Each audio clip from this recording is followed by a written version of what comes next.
कैलाश पर आकाश काला पड़ गया, बादल गरजने लगे और वायु विक्षुब्ध हो उठी। सती के वियोग के बाद भगवान शिव गहन समाधि में लीन थे।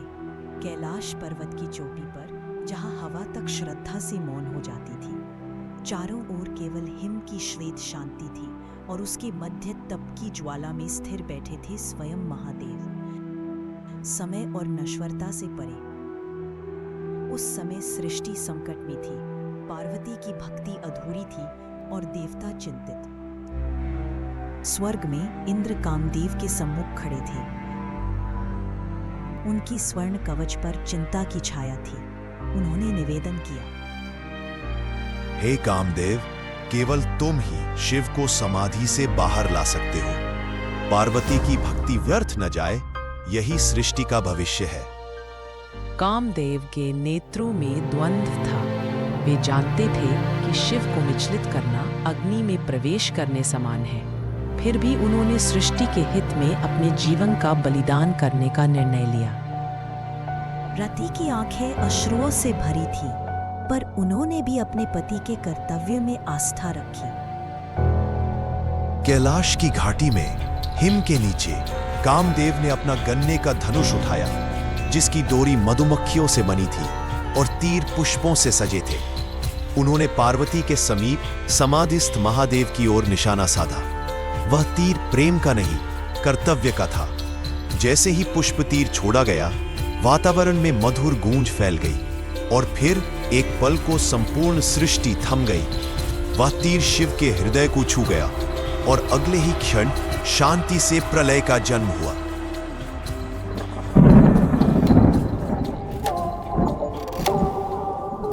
कैलाश पर आकाश काला पड़ गया, बादल गरजने लगे और वायु विक्षुब्ध हो उठी। शिव के चारों ओर की श्वेत आभा धीरे धीरे लाल सुनहरी प्रकोप में बदल गई। उनके मस्तक पर एक ज्योति रेखा उभरने लगी। भौहों के मध्य जहां ब्रह्म का केंद्र है, वहीं से अग्नि का ज्वालामुखी प्रकट हुआ। जब शिव ने नेत्र खोले, एक नेत्र शांत था, दूसरा सूर्य के समान दहकता और फिर तीसरा नेत्र खुला, जिसमें से निकली दिव्य ज्वाला ने स्वर्ग और पृथ्वी दोनों को हिला दिया।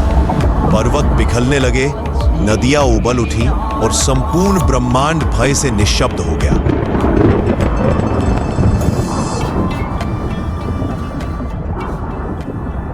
उस अग्नि ने कामदेव के शरीर को भस्म कर दिया। उनका धनुष जलते हुए प्रकाश में विलीन हो गया।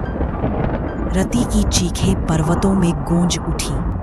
प्रेम भस्म हो चुका था, पर उसी भस्म से जन्म लेने वाली थी एक नई शक्ति, एक नया अस्तित्व, जो भविष्य में देवों और असुरों की दिशा बदल देगा।